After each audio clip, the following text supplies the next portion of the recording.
জুলাই শহীদ আবু সাইদ হত্যা মামলার আনুষ্ঠানিক অভিযোগ ট্রাইব্যুনালে দাখিল করেছে প্রসিকিউশন। এই মুহূর্তে ট্রাইব্যুনালে আছেন আমাদের সহকর্মী জাভেদ আক্তার, সরাসরি তার সঙ্গে যুক্ত হচ্ছি। জাভেদ, এখন সেখান থেকে আপনি আমাদেরকে বিস্তারিত কি তথ্য জানাতে পারেন?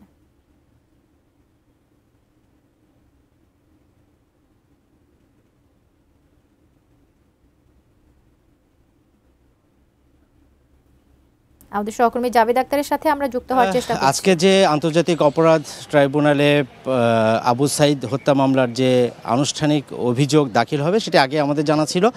গত বৃহস্পতিবার এটি নিয়ে ট্রাইব্যুনালের প্রসিকিউটর মিজানুর ইসলাম, জ্যেষ্ঠ আইনজীবী, তিনি ব্রিফিং করেছিলেন। আপনারা জানেন যে জুলাই বৈষম্যবিরোধী যে ছাত্র আন্দোলন চলছিল, সেই ছাত্র আন্দোলন চলাকালে গত বছরের 16ই জুলাই দুপুরে রংপুরের বেগম রোকেয়া বিশ্ববিদ্যালয়ের ইংরেজি বিভাগের 12তম ব্যাচের শিক্ষার্থী আবু সাইদ তিনি পুলিশের গুলিতে নিহত হন এবং সেই ঘটনা সবাই দেখেছে যে কিভাবে তিনি বুক চিতিয়ে দাঁড়িয়েছিলেন এবং তারপরে তিনি যে মারা যান এবং তাকেই প্রথম শহীদ হিসেবে এখন পর্যন্ত মনে করা হচ্ছে এবং সেটি প্রতিষ্ঠিত হয়েছে।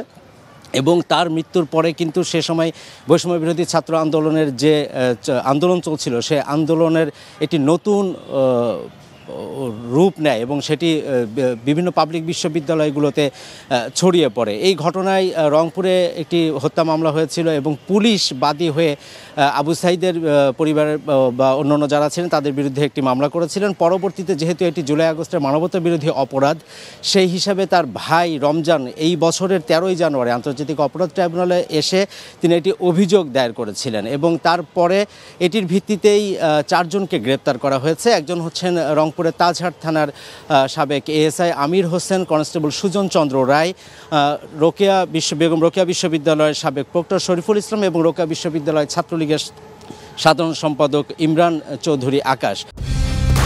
কালার এক্সপার্ট, জর্জ স্যাপ এবং মাইল্ড অন হ্যান্ডস টেকনোলজি সমৃদ্ধ অরিক্স ক্রিস্টাল ওয়াশ আপনার লন্ড্রি এক্সপার্ট। এই 4 জনকে এখন পর্যন্ত গ্রেপ্তার করা গেছে। তাদেরকে বেশ কয়েকবার এই ট্রাইব্যুনালে হাজির করা হয়েছিল। গত 15ই জুন সবশেষ তাদেরকে হাজির করার পরে বিচারপতি গোলাম মুর্তুজা মজুমদারের নেতৃত্বে 3 সদস্যের যে আন্তর্জাতিক অপরাধ ট্রাইব্যুনাল 1, তারা আগামী 14ই জুলাই পর্যন্ত সময় দিয়েছিলেন যে এই মামলার তদন্ত প্রতিবেদন দাখিলের জন্য। তো তার আগেই সেই নির্ধারিত যে সময়, সেই সময়ের আগে গত 24 জুন তদন্ত সংস্থার পক্ষ থেকে যে তদন্ত প্রতিবেদন আন্তর্জাতিক অপরাধ ট্রাইব্যুনালের প্রসিকিউশনে জমা দেওয়া হয়, সেখানে প্রাথমিকভাবে 30 জনের নাম উঠে এসেছে এবং প্রসিকিউটর মিজানুর ইসলাম তিনি বলছেন যে এই 30 জনের ভিতরে তারা স্ক্রুটিনি করবেন, যাচাই বাছাই করে যদি মনে করেন যে এর মধ্যে কয়েকজন বাদ যেতে পারেন তাহলে বাদ দিতে পারেন, যদি কেউ সংযুক্ত হবে বলে মনে করেন তাহলে তারা সংযুক্ত করবেন। এবং সেখানে বিস্তারিত সেদিন আমাদেরকে তিনি কিছু জানানি। তিনি বলেছেন যখন আমরা আনুষ্ঠানিক অভিযোগ দাখিল করব ট্রাইব্যুনালে তখন সেখানে আমরা বিস্তারিত বলবো। কিছুক্ষণ পরে 11:30টার দিকে আন্তর্জাতিক অপরাধ ট্রাইব্যুনাল 2 নজরুল ইসলামের নেতৃত্বে যে ট্রাইব্যুনাল 2 পুনর্গঠিত হয়েছে, সেখানে শুনানি হবে। এটি ট্রাইব্যুনাল 1-এ থাকলেও পরবর্তীতে এই মামলাটি স্থানান্তর করে ট্রাইব্যুনাল 2-এ নেওয়া হয়েছে এবং সেখানে শুনানি শুরু হলে আমরা আসলে বুঝতে পারবো যে এই যে 30 জনের কথা বলছি, যেই 4 জন গ্রেপ্তার আছেন তার বাইরে আরও যে 26 জন, তারা আসলে কারা? তারা কি পুলিশ কর্মকর্তা?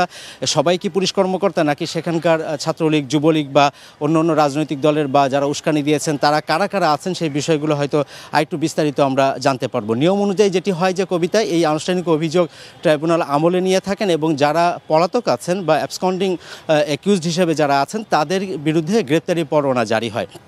আর যারা ইতিমধ্যেই এই মামলাতে গ্রেপ্তার আছেন তারা তো আছেনই এবং তারপরে তাদের বিরুদ্ধে গ্রেপ্তারি পরোয়ানা জারি হবে। এরপরে আনুষ্ঠানিক অভিযোগ গঠনের শুনানি, সেটির জন্য প্রসিকিউশনের পক্ষ থেকে আবেদন করা হবে। এরপরে এই মামলাটি স্বাভাবিক কার্যক্রম অব্যাহত থাকবে এবং এর মাধ্যমে বিচার প্রক্রিয়া এগিয়ে যাবে।